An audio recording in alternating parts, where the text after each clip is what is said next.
Market లో invest చేసి మీ డబ్బులు డబుల్ చేసుకోవాలనుకుంటున్నారా? సుందరరామిరెడ్డి గారి లైవ్ సెమినార్ కి అటెండ్ అవ్వండి.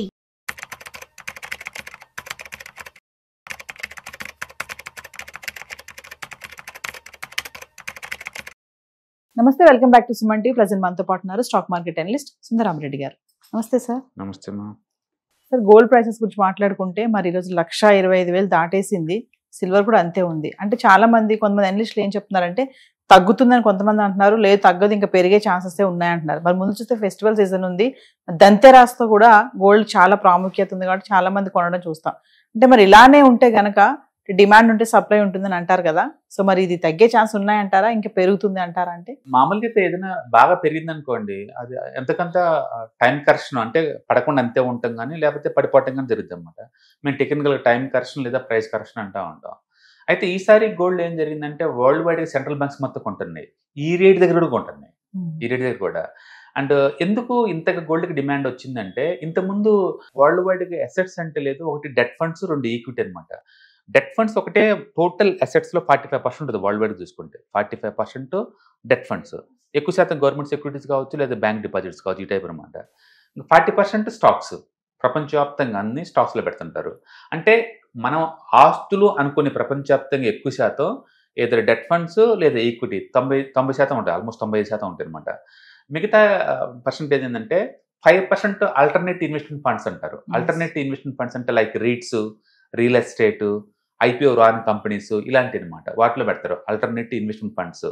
అంటే గోల్డ్ అనేది 1%. అంటే ప్రపంచవ్యాప్తంగా అందరు కనుక చూసుకుంటే గోల్డ్ పెట్టేది 1% మనీయే. అండ్ డెట్ ఫండ్స్లో ఉండేంత 45, స్టాక్స్లో ఉండేంత 40, ఆల్టర్నేటివ్ ఇన్వెస్ట్మెంట్ ఫండ్స్లో ఉండేది ఎంత 5%. ఇప్పుడు కొత్తగా ఏం జరిగిందంటే వరల్డ్ మొత్తం మీద ఎప్పుడైతే ఈ డాలర్ని ఒక వెపన్ లాగా వాడటం బిగిన్ చేశారో, వేరే వాళ్ళని బెదిరియటం కోసం, రష్యా వాళ్ళది ఎప్పుడైతే వాళ్ళు బ్లాక్ చేస్తారు అమౌంట్ మొత్తం, ప్రపంచానికి అర్థమైంది ఏంటంటే ఈ అమెరికా వాళ్ళతో పెట్టుకుంటే మన మనీ కూడా బ్లాక్ చేస్తారు. రష్యా లాంటి కంట్రీస్ మనీ బ్లాక్ చేసినప్పుడు మనీ ఎందుకు అవ్వవు? వాళ్ళు వెనిజులాని బ్లాక్ చేశారు, వాళ్ళ సెంట్రల్ అమౌంట్ మొత్తాన్ని. ఇరాన్ వాళ్ళు మనీ బ్లాక్ చేశారు. అంటే వరల్డ్ వైడ్గా ఎప్పటికైనా డేంజర్ వాళ్ళ దాంట్లో మనం ఇన్వెస్ట్ చేస్తే, వాళ్ళ దేశంలో కనుక ఇన్వెస్ట్ చేసుకుంటే. యాక్చువల్గా ప్రపంచవ్యాప్తంగా అందరూ అమెరికన్ బాండ్స్ కొంటా ఉంటారు, యూఎస్ ట్రెజరీస్లో బాగా పెడతా ఉంటారు అనమాట. అందుకని ఇందులో పెడితే మన మనీ ఎప్పటికైనా బ్లాక్ అయ్యే ఛాన్స్ ఉంది. దానికన్నా బెటర్ ఏదైనా కరెన్సీ ఉందని చూసినప్పుడు గోల్డ్ వచ్చేసింది. ఇప్పుడు ఏంటంటే ఈ 2008 నుంచి కూడా వరల్డ్ వైడ్గా అన్సర్టనిటీ బిగినింది కాబట్టి సెంట్రల్ బ్యాంక్స్ మొత్తం ఏంటంటే గోల్డ్ పెంచుకుంటూ పోతున్నాయి. ఈ మధ్య ఇంకా ఎక్కువైపోయింది, ఈ యుక్రెయిన్ వార్ దగ్గర నుంచి ఇంకా ఎక్కువ అవుతుంది అనమాట. అట్లా వరల్డ్ వైడ్గా సెంట్రల్ బ్యాంక్స్ అన్ని గోల్డ్ కొంటే బిగిన్ చేసినాయి. దాంతో డాలర్ రేట్ స్లోగా డౌన్ అవుతుంది అండ్ గోల్డ్ పెరుగుతా పోతుంది. ఎంత అంటే లాస్ట్ 1 yearలో గోల్డ్తో పోల్చుకుంటే డాలర్ రేట్ 50% డ్రాప్ అయింది. అంటే డాలర్ పడగొట్టడం ఎవరి వల్ల అవ్వలేదు, గోల్డ్ వల్ల అయింది. అంటే గోల్డ్ ఇన్వెస్ట్ చేస్తే central banks they are doing right thing అనమాట. ఈ విషయం ఎప్పుడైతే అర్థమైందో మిగతా బ్యాంక్స్ కూడా జాయిన్ అయింది. అంటే వరల్డ్ వైడ్గా ఇప్పుడు డెట్ ఫండ్స్ తగ్గించుకొని గోల్డ్ మారుస్తున్నాయి. ఊహించు, ప్రపంచవ్యాప్తంగా అన్ని దేశాల్లో అమెరికా కప్పించినాయి. ఇప్పుడు అమెరికా నాకు వద్దు డాలర్ అనుకున్నప్పుడు ఆ డబ్బు తీసుకుని ఎందులో పెట్టాలి, ఇంకా గోల్డ్ పెడుతున్నాయి. అందుకు గోల్డ్ పెరగడం స్టార్ట్ అయింది. అండ్ అమెరికన్ మొత్తం ట్రెజరీస్లో కనుక 1% మనీ బయటకు వచ్చి అది గోల్డ్లో పోయిందంటే గోల్డ్ ఎక్కడికో పోద్ది. అందుకే రీసెంట్గా గోల్డ్ మ్యాన్ శాక్స్ వాళ్ళు కూడా $4,000 ఇస్తున్నారు టార్గెట్. ఇంతకుముందు 3,200 అంటేనే చాలా ఎక్కువ అన్నారు. ఇప్పుడు వాళ్ళు 4,000 ఇస్తున్నాడు, 4,300 ఇస్తున్నాడు, 4,900. ఇప్పుడు లైవ్ ఎంత ఉంది, $4,000 ఉంది. ఇప్పుడు 4,000. ఇప్పుడు వీళ్ళు ఇచ్చినంత 4,900. అంటే ఇప్పటి నుంచి ఇంకా 20% పెరిగింది అంటున్నారు వీళ్ళు. గోల్డ్ ఇప్పటి నుంచి కూడా నెక్స్ట్ ఇయర్ డిసెంబర్ కల్లా 20% పెరిగింది అనుకుంటున్నారు. అట్లా పెరిగింది అనుకోండి, ఇండియన్ కరెన్సీలో మాట్లాడాలంటే 1,50,000 అవుద్ది. అంటే నెక్స్ట్ డిసెంబర్ 2026 కల్లా 1,50,000 చూడబోతున్నారు అనమాట. ఇది ఈ ఫోర్కాస్టింగ్ ఇస్తుంది నువ్వు నేను కాదు, అంటే గోల్డ్ మ్యాన్ సాక్స్ చాలా పెద్ద వాళ్ళు. దాని మీనింగ్ ఏంటంటే ఇంత పెరిగిన తర్వాత కూడా పడిద్దని ఎవరు చెప్పడల్లా, ఇంకా పెరిగిద్దని చెప్తున్నారు. దాని మీనింగ్ ఏంటంటే ఈ సెంట్రల్ బ్యాంక్స్ కొన్ని మూమెంట్ కంటిన్యూ అవుతుంది, ఇంకా ఖచ్చితంగా ముందుకే పోద్దని బలంగా నమ్ముతున్నారు. అందుకని గోల్డ్ పడే ఛాన్స్ ఉందంటే అంత ఈజీ కాదు. కాకపోతే ప్రతి అసెట్కి సైక్లికల్ నేచర్ ఉంటుంది, ఏదో చోట ఆగాల్సిందే. ఆ ప్లేస్ ఎక్కడ మనం చెప్పలేము. బట్ ప్రస్తుతానికి అయితే వరల్డ్ వైడ్గా అన్ని పాజిటివ్ న్యూస్ నడుస్తున్నాయి గోల్డ్కి. పర్టికులర్ అమెరికా షట్ డౌన్ జరిగిన తర్వాత ఇంకా దారుణంగా గోల్డ్ పెరుగుతుంది. ఎందుకంటే ఈ అమెరికన్ అన్సర్టనిటీ ఎంతకాలం ఉంటుందో తెలియదు.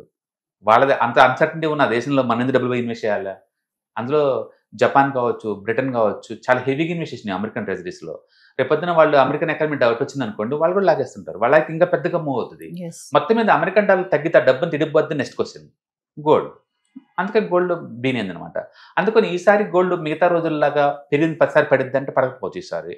బట్ గోల్డ్మెన్ సాక్స్ వాళ్ళ డేటా ప్రకారం ఏంటంటే ఇది $4,900 వెళ్ళిపోతుంది అండ్ నెక్స్ట్ డిసెంబర్ కల్లా.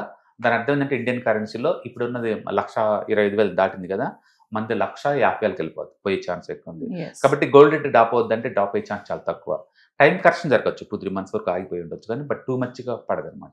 నేను కొట్ట వరస్ట్ ఆఫ్ ది వరస్ట్ జరిగితే 1,00,000 వస్తే చాలా జనాలు ఎగబడుకుంటారు. ఇంకా 1,00,000 వరకు ఆగినా చాలు, 1,00,000 వచ్చేనే ఎగబడుకుంటారు.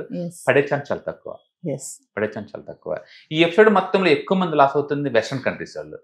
అంటే ఎందుకంటే మన బ్రిక్ కంట్రీస్ అన్ని ఎప్పటి నుంచో గోల్డ్ కొనటం అలవాటు వీళ్ళకి. అంటే ప్రపంచవ్యాప్తంగా చైనా, ఇండియా వాళ్ళకైతే ట్రెడిషనల్గా వాళ్ళకి గోల్డ్ కొనటం అనేది వాళ్ళ లైవ్లో ఒక పార్ట్ అనమాట. అందుకని బీభత్సం పోజ్ చేసుకున్నారు వీళ్ళు. ఇప్పుడు రీసెంట్గా ఏంటంటే వెస్టర్న్ కంట్రీస్ అన్నేమో బిట్ కాయిన్ తీసుకుంటున్నాయి, ఈ బిగ్ కంట్రీస్ అన్నేమో గోల్డ్ని చూసుకుంటున్నాయి. మొత్తం మీద డాలర్ మీద నమ్మకం లేకుండా రిమైనింగ్ అసెట్స్ అని మూవ్ అవుతున్నాయి. ఈవెన్ ప్లాటినం కూడా ఈ సంవత్సరం ఆల్మోస్ట్ 80% పెరిగింది. ప్లాటినం సైలెంట్గా ఉన్న ప్లాటినం కూడా. సిల్వర్కి అంతుపంతు లేదు. అంటే బేసిక్గా అన్ని మెటల్స్ అన్ని message very clear. American dollar యొక్క స్టేటస్ తగ్గుతుంది అండ్ ఈ మనీ అంత లేదు వచ్చి ఈ కమోడిటీ మీద పడుతుంది అనమాట. అది ఎందుకంటే అమెరికా వాళ్ళు వడ్డీ రేట్లు తగ్గిస్తూ ఉంటున్నారు, ఇన్ఫ్లేషన్ ఏమాత్రం తగ్గటం లేదు, అయినా సరే వడ్డీ రేట్లు తగ్గిస్తూ ఉంటున్నారు. వడ్డీ రేట్లు తగ్గిస్తే ఏమవుతుంది, డెట్ ఫండ్స్ గిట్టుబాటు అవ్వవు. అందుకని ఆ డబ్బు వచ్చేసి గోల్డ్లో పడుతుంది. అందుకని గోల్డ్ హ్యూజ్ డిమాండ్ వస్తుంది. వరల్డ్ కూడా అన్సర్టనిటీ అనండి, ఈ సెంట్రల్ గవర్నమెంట్ పాలసీస్ వల్లేనండి, లేకపోతే బ్యాంక్స్ కొంటున్నాయి కాబట్టేనండి, లేకపోతే అమెరికా వల్ల వచ్చిన అన్సర్టనిటీ వల్లనండి, లేదా ఈ టారిఫ్ అన్సర్టనిటీ వల్లనండి, మొత్తం మీద జనాలకి డాలర్ మీద నమ్మకం పోయింది. సెంట్రల్ బ్యాంక్స్ మొత్తం డాలర్ డంప్ చేసుకుంటూ మొత్తం డబ్బు మొత్తాన్ని గోల్డ్లో మార్చుకుంటూ వస్తున్నారు. ఈ రేట్ల దగ్గర కూడా వాళ్ళు మారుస్తున్నారు అంటే మీరు ఊహించుకోండి. అంటే ప్రతి నెల యావరేజ్ మీద 70 to 80 tons కొంటారని చెప్పేసి వీళ్ళ ప్రిడిక్షన్ అనమాట. సెంట్రల్ బ్యాంక్స్ మొత్తం కలిపి టన్నుల లెక్క, కేజీ లెక్క కాదు, 70 tons per month కొంటారని సెంట్రల్ వరల్డ్ వైడ్గా. కాబట్టి గోల్డ్కి ఇంకా మూమెంట్ ఉంది. సో అయితే 1,00,000 వరకు వచ్చే ఛాన్స్ ఉన్నాయి కానీ అంతకన్నా తగ్గదు, కానీ తగ్గే ఛాన్స్ లేదు, చాలా రేర్. గోల్డ్ లో ఉన్న బ్యూటీ ఏంటంటే ఆగిద్ది తప్ప పడదు అంత ఈజీగా, అంత ఈజీ పడదు. ఒకప్పుడు సెంట్రల్ బ్యాంక్స్ కొనక ముందు స్టోరీ వేరు. 2008 వరకు కూడా సెంట్రల్ బ్యాంక్స్ అమ్మటం తప్ప కొంటం తెలియదు. బ్రిటన్ దగ్గర ఉన్న గోల్డ్ సగం అమ్మారు వాళ్ళు అప్పుడే. బ్రిటన్ దగ్గర మొత్తం 300 టన్నుల గోల్డ్ అంతే వాళ్ళ దగ్గర. ఎందుకంటే గోల్డ్ మీద నమ్మకం లేదు, గోల్డ్ ఏంటంటే హెడ్జింగ్ కోసం వాడతారని అనుకునేవాళ్ళు. అందుకని వెస్టర్న్ కంట్రీస్ ఎవరు గోల్డ్ పెద్ద కొనేవాళ్ళు కాదు, పాత ఏదైతే ఉందో అదే ఉంది. లాస్ట్ 10 years నుంచి బీభత్సంగా గోల్డ్ కొన్నది రష్యా వాళ్ళు, చైనా వాళ్ళు, ఇండియా వాళ్ళు, టర్కీ వాళ్ళు, పోలాండ్, ఇజ్రాయెల్, మొత్తం మీద ఏషియన్ కంట్రీస్ ఎక్కువ ఉన్నాయి, బీభత్సంగా ఉన్నాయి ఎక్కువ శాతం గోల్డ్ని.